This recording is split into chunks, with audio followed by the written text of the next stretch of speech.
the Vanguard Programme. What inspired you to join our Vanguard Programme? Well, I enjoyed doing the sport and I really enjoyed helping the kids at camp and seeing how I could improve better with them. So I should explain to people who are watching this video what our Vanguard Programme is. It's basically a young leaders programme that allows young leaders like Sophie to have the opportunity to have a voice, both in sport karate East, but also to give them experiences of business practice and how to communicate to a broader group than just their peers. So that's the kind of background. So, so being part of the Vanguard, how's it influenced you in helping you grow as a person? And what do you think your key leadership skills are now? I think I'm more confident in speaking to people that I don't know and being able to help people. And it's also taught me about finance as well and how to set up a business. Excellent, excellent. So you obviously transitioned as a Vanguard into being a coaching leader in our targeted flexibility program, yeah? So how did that feel transitioning from initially working with young people to now having the opportunity to coach a range of people all the way up to adults? It's been a really good transition because it's let me speak to other people and see what other people are like and help them. Cool, cool. You also had to do quite an intensive training course to become qualified as a flexibility coach, yes? Yeah. You want to talk about what you had to do a little bit round about that? I was on a course for quite a while and I had to do 2 videos a day, and then at the very end of it I got to do a test on it, and if I got over 80% then I was able to take the class. So congratulations on that. You know, what do you enjoy most about coaching or mentoring other students? Seeing other people happy doing stuff they like and being able to help them if they're finding something hard. Yeah, yeah, because great empathy there, because we've all been there when, you know, it's not been easy for us to do something. So, you know, you definitely show great empathy for others. So the impact in terms of karate for yourself, how has karate impacted your life outside of the dojo in school and friends and with family? Well, it's made me more confident in speaking with people in school, and it's gave me more friends outside of school as well. Cool. What advice would you give to someone who's just starting off in the karate journey? Just to keep going at it, because it gets a lot better and you find it a lot more, you get happier when you're going through it. Great. So I'm going to transfer the questions over to your dad now, if that's okay, Sophie. So these are really poised at you. Yeah. So basically, initial impressions, initial thoughts and experience when your daughter first joined us here at Sport Karate East, if you can remember that far back.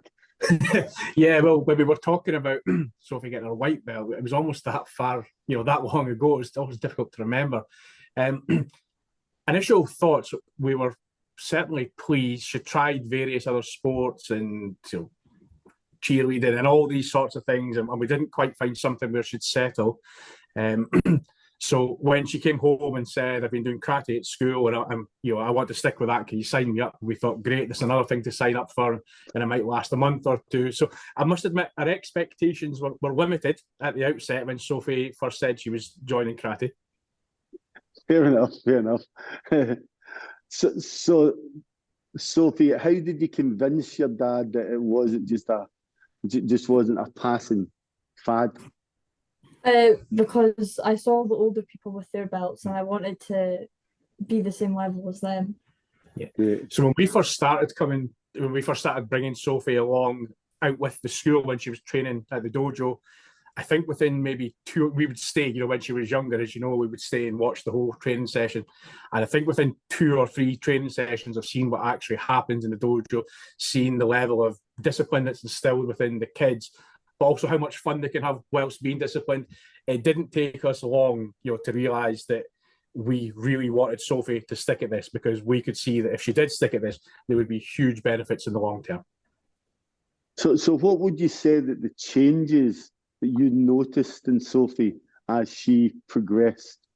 I think the main thing I would say is confidence. I know Sophie's used that word a few times.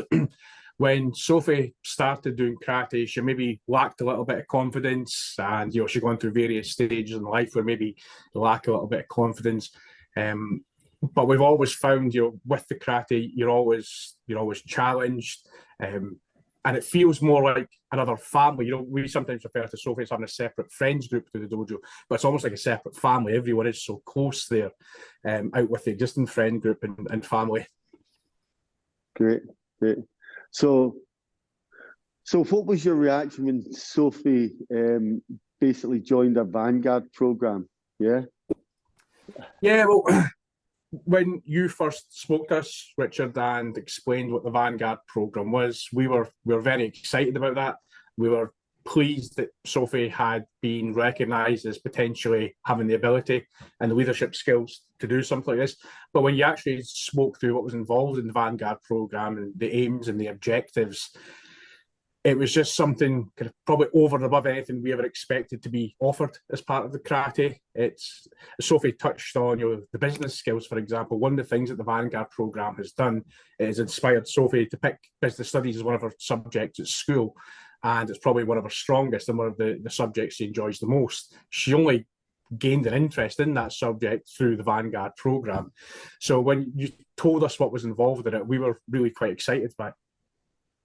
Well, the proof is in the pudding, Sophie, that, you know, you are still a Vanguard, but you're also a coach in terms of a flexibility program, and hopefully, you know, you aspire to become, you know, go from a Vanguard to a coach in the karate environment as well. You know, so we definitely identified that Sophie had the potential, and Sophie did all the heavy lifting, you know, both in terms of our ongoing karate, but also in terms of, you know, doing all the work round about the business acumen, and in relation to the targeted flexibility program, because that wasn't a low level qualification that she underwent, and she just embraced that, and with her bubbly personality, just seemed to breeze through it. But it wasn't a breeze, you know, the hard work came out at the end of the day, you know. So yeah, we're really pleased with that. So I guess the question is in relation to the overall experience, you know, what's been the most rewarding part of Sophie's karate journey for you as a parent? I think the most rewarding part has been seeing that discipline that she's gained whilst also gaining so many friends. And again, as I say, it's almost like that second family she's got. They travel to competitions together. And what I really like, you know, sometimes when kids are at school and they're in different age groups, they maybe don't necessarily talk to each other. It's maybe not so cool to talk to the younger ones. That doesn't apply in the dojo. You know, irrespective of age, everyone gets on really well. So I think seeing her gain that additional kind of friendship group almost, while she's been disciplined, and probably the most rewarding thing is just seeing the consistent changes. And I don't just mean going from white belt, yellow belt, you know, all the way up to black belt and the changes that come with that, but the changes in personality, the changes in confidence. And Sophie's touched on it a few times herself. She's, by coaching adults, just as an example, that's quite a big jump for someone at that age in terms of the communication skills. You know, Sophie really likes coaching the younger ones. I think that's probably her favourite part of karate just now, is helping the younger kids develop and seeing them come in with a smile on their face, and you know, that's clearly rewarding. But at the other end of the scale, being able to coach adults as a young teenage girl, you know, what that does for your confidence to be able to sit in front of a room of adults and talk them through a training program because you've been supported to go through the qualification, as you say, it wasn't an easy qualification. It was time consuming. There was a lot of work went in. There was a lot of support there. So to actually go through that process and be able to sit in front of a room of adults and confidently talk through, that program, it's just made a huge difference to Sophie's personality, confidence. So I would say that's been the most rewarding part of it, just seeing the continuous growth that's happened from the day she walked in the dojo until now. Well, I think Dad summed that up pretty well. We've definitely seen you, grow, and we have no qualms in terms of, your ability to communicate for young people and, throughout the spectrum. So that can only set you in good stead for the future for yourself. So what are your future goals in karate, both as a student and as a coach, Sophie? I want to continue with the coaching and hopefully become a coach within Sport Karate East. So we should, for people watching us, we should explain the difference. We have a governing body requirement, of mandatory things that all the coaches go through on a biannual basis. But in addition to that, on top of that, Sport Karate East has a year to 2 year long program that's degree level of coaching modules that will allow Sophie to have a real in-depth knowledge above and beyond the requirements set out by our sport and governing body. So that's, real commitment for you again, Sophie, to take it to the next level.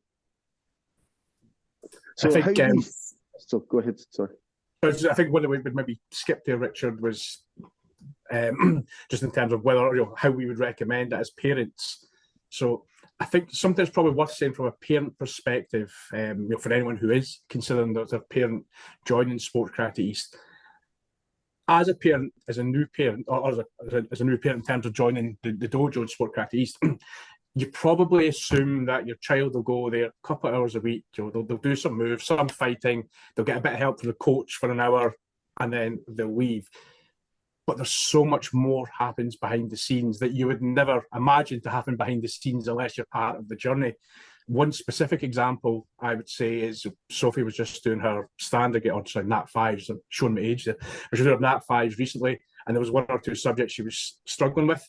But there was also other athletes in the dojo who were maybe struggling with one or two subjects. And what we then found was that a mixture of coaches and older athletes had come forward, and some had said, well, I've done maths at university, why don't I help these guys with maths? And one of the other athletes said, well, I've done biology, why don't I help them? It's something you would never imagine would happen at the dojo, but out with just the training, there was actually athletes turning up for 4 months prior to exams, being given one-to-one tuition, and that's not part of the course. That's just part of the dojo family, I guess, isn't it? That's just the way that you all look out for each other and help each other. So over and above what you would expect, there's so many things over and above what you would expect as part of this journey. Well, that, as I said, I'll overlook talking about that because we just took that as a matter of course that, if we can help someone, they are part of the karate family. And I know on a lot of occasions people use that word flippantly, but we really put our arms round about each and every one of our students. We really are interested in their individual progression and what's important for Sophie, her goals and objectives. They may be totally different to the person standing next to her, but we want to make sure that the support and the guidance that we give out with the karate, we look at karate as being the vehicle to help with life. It helps you when you're happy, it helps you when you're sad, it helps you all the way through, but you're not alone. The community here have your back, and I guess that's something that we don't articulate enough as an organization, and it was very kind of you to say that. But again, because we take it for granted, of course, but a parent, you see it from a different perspective, which is exactly what we're trying to share here, that we're excited that Sophie has now just started her journey in karate. People may watch this and go, what does Richard mean by that? So we look at until you're a black belt, it's a bit like being at school. You have your standard grades, nat fives or whatever it is. I don't know the right terms now. I'm definitely showing my age. Yeah. But when you become a black belt, that's you simply degree level. That's not you a master of your trade. That's you just your entry qualification for the rest of your life as a young adult. And, you know, we hope that karate is something that's part of your life until the day it's not part of your life. You know, I've been doing karate 50 years now. And every day I wake up with gratitude that I have so much fun doing it. And still after this time, I'm totally enthusiastic about it. So, you know, there's a lot more for you to learn, Sophie, but, you know, you're doing a great job if you were to talk to other people, they would think the journey you've taken is taking a long time. But in our perspective, that's just a blink. That's the first step of the journey. And you get so much more to share and give, and so many more experiences and trips to go on. So, and one of the things that's really impressed me as well, Richard, in terms of the support you give, you know, out with the day-to-day and out with the standard kind of karate coaching, it's always impressed me that if someone walks in the dojo on day one and they've maybe got an issue, they get the same treatment, same support as someone who's been there for 7, 8 or more years. And also in some sports, you'll tend to find that the star athletes maybe get special treatment. Well, that doesn't really happen. I remember when Sophie was quite young, she'd only recently joined and she was having some confidence issues. And, you know, at the time, we didn't think she was going to go on, you know, compete or anything like that. We thought it was probably more of a hobby. And we were looking at people there who were absolute stars. But from day one, if Sophie had a problem, yourself and all the coaches gave her just as much focus, time, attention.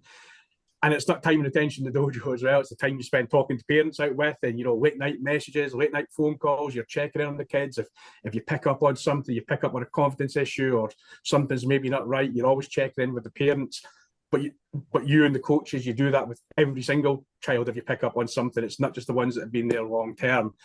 And again, that's probably a little bit unique. When I've been involved in other sports, it tends to be the star players or the ones who you think might go on and win medals and take you to competitions abroad might get that treatment. But everyone gets that level of treatment. It's really impressive. Well, that's great that you know you've seen that, but we don't believe there should be any bench warmers in our organisation, and we see it as the whole. You know, it's. For someone to be successful at karate, we want them to be successful in everything in life. But we also know that that's a challenge, and that there are, you know, times that you need a wee hand. You know, in life, I've been helped umpteen times to be successful. So we just think about it as we're paying it forward. Other people have helped other coaches be successful in their life. So we see that as a natural thing for all of us. And Sophie is a vanguard and as a young coach, then we put that ethos into her, and she thinks nothing of helping the young ones. Yeah. So by having, if you like, that as a core value, we don't see it as special because it's just how the organisation is. But, you know, when you point it out, it perhaps is a little different than some other organisations. Yeah. So I want to thank both of you very much for jumping onto this call today. Hopefully, you know, what we're highlighting from Sophie, starting a white belt, progressing through her journey to a black belt, it gives you a flavour of both who Sophie is, and how she's, you know, turning into a rock star, throughout this process. And for anyone who's thinking about martial arts, there's a plethora of martial arts out there. If you think what we offer is something that is suitable for you, then, you know, please reach out to us, comment below. You know, we'd love to hear from you. So on behalf of everyone here, this is Richard Mallett at Sport Karate East signing off. Take care. Bye.